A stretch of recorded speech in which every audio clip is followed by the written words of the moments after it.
I'm all pumped up to go out today and it's raining, but sometimes we have to do the things that we don't want to do. I do 5K runs, jogs, walks, if whatever you want to call it. I run at a really slow pace. I'll go like 2-3 months of running every day. Not every day, but like every other day, most days. And you can follow me on Strava, by the way. And I'll be like, you know, this is great, I feel great. And I'll be like, I never want, you know, why would I ever stop this? Why would I ever stop? And then I'll stop, you know, I'll get too busy. I'll be like, I can't go out and run, you know, I can't waste an hour. I've got all these emails to answer, and I've got people waiting, and I've got projects that I have to do. I feel guilty for going out and doing something that's for me. And you've got to get that out of your head, because you need to take care of yourself. Most importantly, I have to try to remind myself of that continuously. And I always find that I'm just better. I just do way better when I'm more active, even if it's just going out and taking a walk or something. If you are in a business where you're not doing a whole lot of moving, and lately I haven't. Lately it's been like mostly computer stuff, especially the kids are out of school now. I'm not like taking them back and forth places and stuff, so it's like real easy to just be stuck in front of a computer all day, and it's so unhealthy for you. It's so bad. Just getting out there and getting your body moving and going out, regardless of the rain or not. Like, I'm probably gonna have to go out and run in this, but I'll feel better about it once I'm done. You notice right now I'm walking, mostly because I haven't ran in a month. I tire out easily. I'm actually not tired, but I try to keep my heart rate low, where I try to not overdo it. Similarities with starting off running, if you're out of shape, and starting off local marketing, is that it's okay to like walk sometimes. Like, I had a hard time when I started running. Like, I felt like I had to be, you know, really moving. If I was running too slow, or if I'd wait for a car to pass it, then I'd stop, because I didn't want to be like embarrassed. Oh, they just saw me stop running. I think that happens a lot in marketing too. You start out and you don't want to be like, you got all amped up and you're telling your spouse or your loved ones all about it, and then you go out and you don't have the best day. You start burning out, and it's like embarrassing. Maybe you do shit like you go out and you say you're out prospecting, but you're really not, because you're embarrassed to say that you were scared to walk up to doors or whatever. You know, that kind of stuff happens. And since we're talking about running, I found that if I just stop, you know, if I was tired, heart was racing too much or whatever, you just stop and take a walk a little bit. Doesn't matter who drives by, who sees. They don't care. They don't care. The only person that cares about you is you. The best salesperson that I ever met, he was an employee of mine when I was selling windows. He died. His name was Tony D'Armecco. He's this Italian guy. He was like, he would say anything. He was just an incredible salesperson. But he told me one time, he was notorious for selling things at like extremely high prices. Like, this guy was, you know, he would make like $5 grand a week, every week, and he would be broke like within days, because he had a gambling habit. But he told me one time, he said, Jake, he goes, just ask. He said, he says, what's the worst? Ask for the order. He said, what's the worst that can happen? They say no. Because worst thing is they say no. That's it. Like, so I try to apply that to a lot of things in my life. Like, we're talking about running. Like, what's the worst that can happen? I start walking. Like, I don't care. I don't care. Do not give a shit. You know, go walk up to that door. Go do whatever you feel like. Talk to a business owner. What's the worst thing that can happen? This is my favorite part of the run, because one, because it's really close to being home, but two, it's in this really pretty golf course. There's a pretty big hill up there, so I'll probably die too.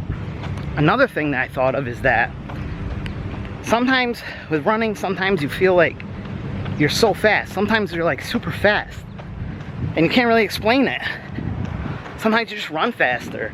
It feels like you can't be stopped. It feels like you're running on clouds. You know, you do miles per minute faster. And then sometimes you're like super slow. You can't explain it. You just don't know. And sure, sometimes it's like you're too burnt out, or you're overtraining or whatever. I'm not a fitness pro. In local marketing, it's like the same thing.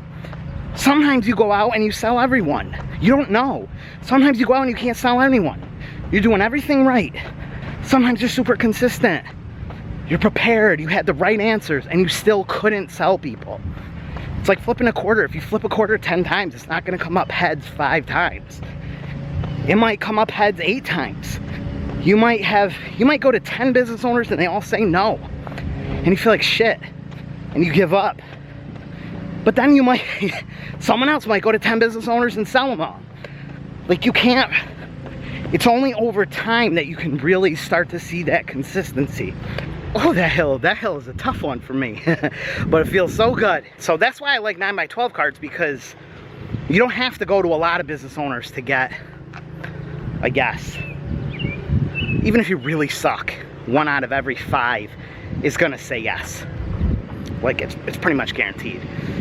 And if you're decent, 2 out of 5, you know, a little under 50%, and if you're pretty good, a little over 50% of them are gonna say yes over time.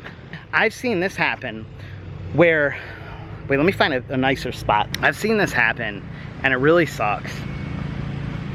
It's where marketers will have super great success right in the beginning. Like, they'll have like just incredible success. They'll go out and they'll sell 6 spaces on a 9x12 card right in a row. They'll sell a website deal, SEO deal. They'll get on the phone and they'll land one within the first like 5 calls. And then they feel unstoppable, and that's a great thing. But then they have this poor, unrealistic view of reality, because it's gonna really hit them hard when all of a sudden they get a bunch of no's. And they've now, like, I've seen it to where people fill a card in like rapid time, 9x12 card, make $5,000 profit. And then they're like, yeah, I can do like 10 of these. And then they're like adjusting their lifestyle. And they're like, and then they go out and the second one just totally bombs. And there's many reasons that can happen. It can be like you're over-promising results, or you just ran into a lucky like streak. Like, there's luck involved in this. There's luck. Like, and like I'm saying with running, sometimes you're just faster. You can't explain it. Sometimes it feels like you're just flying. And sometimes it sucks. Sometimes you want to give up, and sometimes you're just so super slow. You've got to push through that and realize that there's always going to be streaks. There's always going to be like luck involved in these things. So if you're having a hard time, but you're out there talking to businesses, don't get discouraged. I'm almost home, but I had to turn around because I hear the garbage trucks up there, and I know the people that freaking deliver the garbage, take up the garbage. And they'll stop and talk to me, and I just don't want to sit and chit-chat. Oh, you fuckers, slow me down. You bastards, slow me down. I swear I can run faster than 15 minutes a mile, but I wanted to do 4 miles, but oh well, whatever. The point is, get out there. You feel a lot better when you're out there doing something.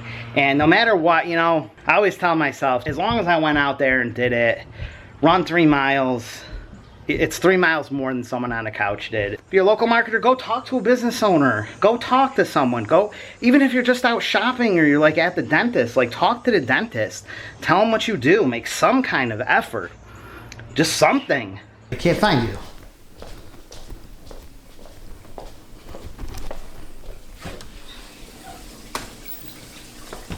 Where's Mom? Still sleeping. Jesus Christ. I think they have it. Where are you guys? Ah. There's a mouse in the house. What? You want a picture of it? He's running around. Dami had it in his mouth and I knocked it out. This one. There's a mouse! There's a mouse, Dad! I'm trying to shoot a video. I don't really give a f***. I want this thing on my f***ing house. Listen, I gotta take you back to the Tub of Suds. I wish our cat could get it. Yeah, he had it. I was trying to get him to drop it. Oh, he had it in his mouth? Yeah, I should have let him kill Who, it. Dami did? Yes. Oh, there he is! He's right there. I see him. He's like kind of crawling up that nightstand. Kind of. I see you. I don't know where any of these cats are. That's what I hope will catch this mouse. Even if we trap it or whatever, how do you kill it? How do you kill the thing? How do you get it? Why do you even want to kill it? I just want to let it outside. Here, Dami. Where? Dimple! Where are you, Dom? Hey, Dami. Come get this. Get them out. No. I just want to shower so bad when I'm trying to catch this mouse. I don't even know what I'm going to do with this mouse. I say you just let it run out. I mean, it's got to run out. Why would it want to stay here? We got 3 cats in the house. Why she was banging on the floor or something. She said there was a mouse in the house. Oh, what time did you fall asleep? What? What time? 5 something. God. Is he doing what? Nothing. Your studies? Seven. No! Studies are bad. Got him? Oh my God. He's so cute. He is I want cute. to see. You're not His keeping big eyes. that little How'd you get him? How'd you get him? Found it. I know.